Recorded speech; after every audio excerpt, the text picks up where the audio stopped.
ಅದೆಲ್ಲ ಇವರೇ ಮಾಡಿಕೊಡ್ತಾರೆ. ಅವರೆಲ್ಲ ಮಾಡಿಕೊಡ್ತಾರೆ. ನಾನು ಹೇಳ್ತೀನಿ ನಗರಾಭಿವೃದ್ಧಿ ಸಚಿವರಿಗೆ ಕೂಡಲೇ ಆಸಿಫ್ ರಾಜು ಶೇಖ್ ಅವ್ರು ಹೇಳೋದನ್ನ ಮಾಡ್ಕೊಡಪ್ಪ, ಇವರು ನಮ್ಮ ಮನುಷ್ಯ ಮಾಡ್ಕೊಳ್ಳಿ. ನಮ್ಮ ಮನುಷ್ಯ ಅಂತ ಯಾಕೆ ಹೇಳಿದೆ ಅಂತಂದ್ರೆ ಇವರು ಆತ್ಮೀಯರು, ಅವ್ರ ಅಣ್ಣ ಆತ್ಮೀಯರಾಗಿದ್ರು, ಇವ್ರು ತಮ್ಮನ್ನು ಕೂಡ ಆತ್ಮೀಯರಾಗಿದ್ದಾರೆ. ನಮಗೆಲ್ಲ 224 MLAಗಳು, 75 ಜನ MLCಗಳು ಎಲ್ಲರೂ ಕೂಡ ಆತ್ಮೀಯರೇ. अस्सलाम वालेकुम वरहमतुल्लाहि वबरकातुहू। इत्तेहाद न्यूज़ में आप सभी का खैर मकदम है। आज बेलगाम शहर में कला मंदिर कल्चरल कॉम्प्लेक्स के इफ्तिताही इजलास में वज़ीर आला सिद्धरामैया ने स्मार्ट सिटी के कामों पर बात की और साथ में जो अहम ऐलान किया गया 100 रुपये बॉन्ड पर तामीर शुदा मकानात को भी खाता के तहत दर्ज करने का ऐलान किया गया। बेलगाम नॉर्थ के MLA आसिफ सेठ के कहने पर बेलगाम शहर में जितने भी बॉन्ड पर मकानात तामीर हुए हैं इन्हें रेगुलराइज करने का यह ऐलान बज़ाहिर कुछ लोगों को मामूली लग रहा हो, लेकिन खासकर मुसलमानों के लिए अहम कह सकते हैं। अब कुछ ने मुझे यूं भी कहा कि क्या सिर्फ मुसलमानों के ही मकानात बॉन्ड पर हैं? यकीनन नहीं है। हो सकता है कि मुसलमानों के मोहल्ले इलाकों से ज्यादा दिगर लोगों के ही हो सकते हैं, लेकिन हिसाब तो मुसलमानों का ही लिया जा सकता है। यकीनन इसमें हिंदू मुस्लिम करने की कोई जरूरत नहीं है, पर मुल्क की बदलती कैफियत ये सोचने पर जरूर मजबूर कर देती है। जो भी दिगर मामलात में कांग्रेस की कमी पेशी हो रही हो, पर जो फैसला आज लिया गया इसे तारीखी ही कह सकते हैं। इसके लिए वज़ीर आला सिद्धरामैया और MLA जनाब आसिफ राजू सेठ का दिल की गहराइयों से शुक्रिया। बेलगाम शहर को स्मार्ट सिटी के तहत देखा जा रहा है।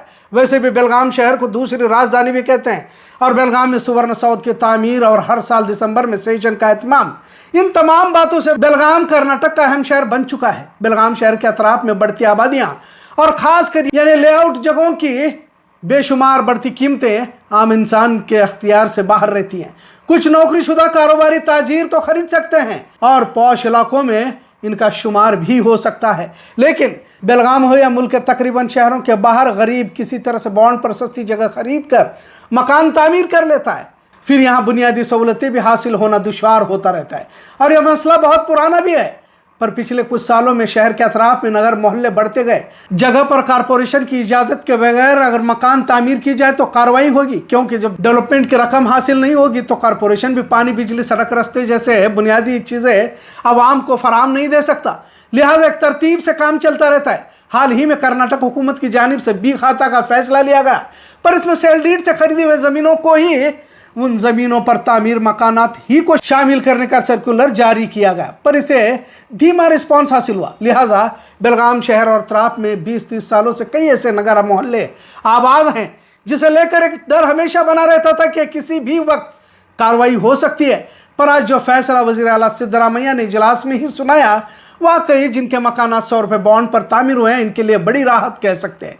इसे अहम फैसला कहने की एक और अहम बात यह भी है कि पिछले कुछ अरसे से बुलडोजर तहजीब देखने को मिल रहे। जानबूझकर मुसलमानों के खिलाफ एक माहौल बनाया जाता है। फसादात के लिए जिम्मेदारी एक ही मजहब के या एक ही जमात के लोगों को ठहराकर उनके घरों पर गैर कानूनी कहकर जमीन दोज किया जाता है। यकीनन ज़्यादातर मुसलमानों के घरों पर ही बुलडोजर बड़े शौक से चलाए जाते हैं। ऐसा नहीं कि हिंदुओं के घर पर नहीं चलाया जाता। कल ही की बात आपने देखा होगा कि जैन मंदिर पर महाराष्ट्र में बुलडोजर चला गया और इसे गैर कानूनी भी कहा गया। अब मुसलमानों के घरों पर बुलडोजर चलाते वक्त तमाशा देखने वालों को अब तकलीफ तो हो रही है, पर कर कुछ नहीं सकते। इसी तरह दिल्ली में भी जहां हिंदू मुसलमान मिलजुल कर रहते थे बुलडोजर चलाया गया। नूह, संभल, बलिया, मुजफ्फरनगर, उत्तर प्रदेश की हुकूमत को तो इसके लिए ही जाना जाता रहा है और वजह बताई जाती है कि यह गैर कानूनी कॉलोनियां बनाई गई थी। अब बात यहाँ तक ही रुकी नहीं है, बल्कि मध्य प्रदेश, बिहार, उत्तराखंड, दिल्ली, गुजरात और खासकर जहां भाजपा की हुकूमत होती है वहां ज्यादातर इस जुल्म को ढाया जाता है, जिसे बुलडोजर तहजीब के नाम से जानने लगे हैं। योगी आदित्यनाथ को तो बुलडोजर बाबा कहने लगे हैं और इसे वो फक्र भी महसूस करते रहते हैं। इसमें भी अहम बात अक्सर मुस्लिम मोहल्लों पर ही चलाए जाते हैं, जबकि सुप्रीम कोर्ट ने बुलडोजर घरों पर चलाने पर गलत कहा, लेकिन जब फिरका परस्त ज़हनियत से मुतासिर लोग ही इख्तियार में बैठने लगे तो फिर वहां कानून भी अपना सर झुका लेता है। खैर, अब तो फसाद करने के लिए भी बाहर से लोग लाए जा रहे हैं। बात बंगाल मुर्शिदाबाद की सामने आई है। वक्फ बिल को लेकर जो एहतजाज किया गया उसमें फसाद करने वालों को पकड़ा गया तो 20,000 लोग उत्तर प्रदेश से लाए जाने की बात सामने आई है। मतलब जहां दक्षिण भारत में माहौल इत्मीनान बख्श है, उसे भी फसाद की आग में झोंकने की कोशिश इसलिए की जा रही है क्योंकि आने वाले चुनाव में भाजपा को वोट हासिल हो सके। फिर इसी बहाने मुसलमानों के घरों पर बुलडोजर भी चलाया जा सकता है। कहने का मतलब बुलडोजर इसलिए चलाना आसान हो जाता है जब मकानों की तामीर गैर कानूनी हो या 100 रुपये बॉन्ड पर हो और ज़्यादातर गरीब लोग ही किसी तरह अपने सरों पर छत आ जाए, अपना ज़ाती मकान हो, किराया नहीं भर सकते, कुछ देर ही सही थोड़ा कर्ज लेकर अपने घर में रहे और यही ख्वाब लिए कम बजट में गरीब तबके के लोग मकानों की तामीर करते रहते हैं। लिहाजा बेलगाम शहर और तराप में भी आबादियां जो बड़ी हैं उसमें ज़्यादातर 100 रुपये बॉन्ड की ही थी। मुल्क के बदलते हालात और नफरत का वसी दायरा इस तरह के मकानात को निशाना ज़रूर बना सकता है। लिहाजा आज का फैसला ज़रूर इत्मीनान बख्श कह सकते हैं। समाज में बहुत सारे मसाइल है, कुछ अपनी गलतियों से भुगतते हैं तो कुछ किसी और की नहुसत से या कुछ सरकारी कानून बनकर आते हैं, लेकिन एक आम इंसान का ख्वाब रहता है कि अपना घर हो, छत हो, मेरी मौत किसी किराए के मकान में ना हो। इस तरह जज्बाती बातें होती हैं, पर जब अचानक घर को गैर कानूनी कहकर उसे सरफिरा बुलडोजर गिरा दे तो उनके दिलों पर क्या बीतती है। जो तिनका जोड़कर आशियाना खड़ा किया गया था, 4 दीवारें और छत इंसान को अपनेपन का भरोसा दिलाती रहती है। जो भी हो, आज का फैसला यकीनन इत्मीनान बख्श जरूर कह सकते हैं। हो सकता है कुछ लोग आज की बात को कांग्रेस की हिमायत में कह रहा हो कह सकते हैं, लेकिन जब कांग्रेस पार्टी गलत करती है तो उस पर तंज भी करने से हम नहीं चूकते।